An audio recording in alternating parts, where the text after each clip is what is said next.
రైతు సోదరులకు నమస్కారం. ప్రతి పంటలో ముందుగా నష్టం చేసే పురుగులు పేనుబంక, పచ్చదోమ, ఎర్ర నల్లి, పిండి నల్లి మరియు తెల్లదోమ. పేనుబంక ఆశించినప్పుడు ఆకులు ముడుచుకొని పోయి కిందకి వంగిపోతాయి. లేత ఆకులు పసుపు రంగులోకి మారిపోతాయి. అంతేకాకుండా ఇవి తేనె వంటి బంక పదార్థాన్ని విడుదల చేయడం వలన ఆకుల మీద ఫంగస్ ఏర్పడి ఆకులు మసిబారిపోయి పత్రహరితం కోల్పోయి ఆహారం తయారు చేసుకునే ప్రక్రియ అయిన కిరణజన్య సంయోగక్రియ జరగకుండా మొక్కలు కుంగి కృషించిపోతాయి. పేనుబంక తీవ్రంగా సోకితే పూత మొక్కలు కూడా రాలిపోతాయి. పచ్చదోమ ఆశించినప్పుడు ఆకుల అంచులు లేత పసుపు రంగులకు మారిపోతాయి మరియు ఆకులు కిందకి వాలిపోతాయి. తీవ్రంగా సోకినప్పుడు పసుపు పచ్చని రంగు నుండి ఇటుక రంగులకు మారిపోయి ఆకులు ఎండిపోవడం జరుగుతుంది. మొక్క అభివృద్ధి ఆగిపోవడం, ఆకులు రాలిపోవడం కూడా జరుగుతుంది. తామర పురుగులు ఆశించినప్పుడు ఆకుల అడుగు భాగాన వెండి చారలు లేదా గోధుమ రంగు చారికలు ఏర్పడతాయి. ఆకులు పైకి ముడుచుకుని పోతాయి. మొక్కల అభివృద్ధి ఆగిపోవడం, మొగ్గలు లేక పిందెలు రాలిపోవడం జరుగుతుంది. ముందుగా ఆశించే ఈ రసం పీల్చే పురుగుల నిర్మూలనకు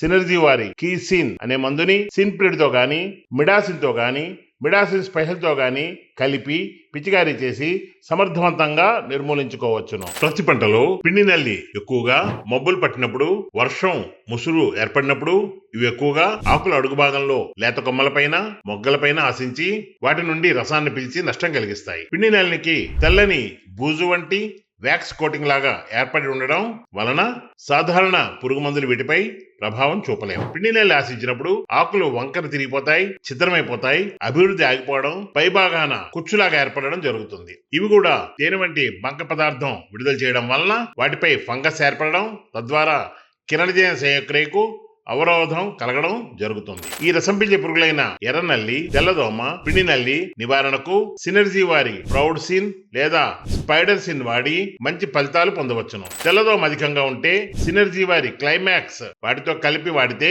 సమగ్రంగా, సంపూర్ణంగా నిర్మూలించుకోవచ్చును. వాతావరణం పొడిగా ఉన్నప్పుడు, ఉష్ణోగ్రత 28 డిగ్రీల పైగా ఉన్నప్పుడు ఎర్ర నల్లి పత్తి పంటను తీవ్రంగా ఆశిస్తుంది. నల్లిజాతి పురుగులు ఆకుల అడుగు భాగాన్ని ఆశించి రసం పీల్చడం వలన ఆకుల పై భాగాన ఎర్రని పసుపచ్చని చిన్న మచ్చలు ఏర్పడడం, ఆకులు కిందకి రాలిపోవడం జరుగుతుంది. అంతేగాక ఆకులు పెళుసుగా అయిపోతాయి. ఆకుల అడుగు భాగాన సాలెగూడు లాంటి జాలం ఏర్పడుతుంది. అంతేకాకుండా ఆకులు ఎండిపోయి రాలిపోవడం జరుగుతుంది. తెల్లదోమ రసం పీల్చే పురుగుల్లో అతి ప్రమాదకరమైంది. వీటి యొక్క పిల్లదోమలు, పెద్ద దోమలు ఆకుల అడుగు భాగాన్ని ఆశించి రసాన్ని పెంచడం జరుగుతాయి. ఇవి రసం పెంచడం వల్ల ఆకులపై పసుపు పచ్చని మచ్చలు ఏర్పడడం, ఆకులు ముడుచుకొని పోవడం, ఆకులు పెళుసుబారిపోవడం జరుగుతుంది. అంతేగాక ఇవి కూడా తేనె వంటి తీయని పదార్థాన్ని విడుదల చేయడమే కాకుండా వైరస్ తెగుళ్లను కూడా వ్యాప్తి చేస్తాయి. తెల్లదోమ తీవ్రంగా సోకితే పూత, మొగ్గ, కాయలు కూడా రాలిపోవడం జరుగుతుంది. తీవ్రంగా సోకినప్పుడు దీని యొక్క నాణ్యత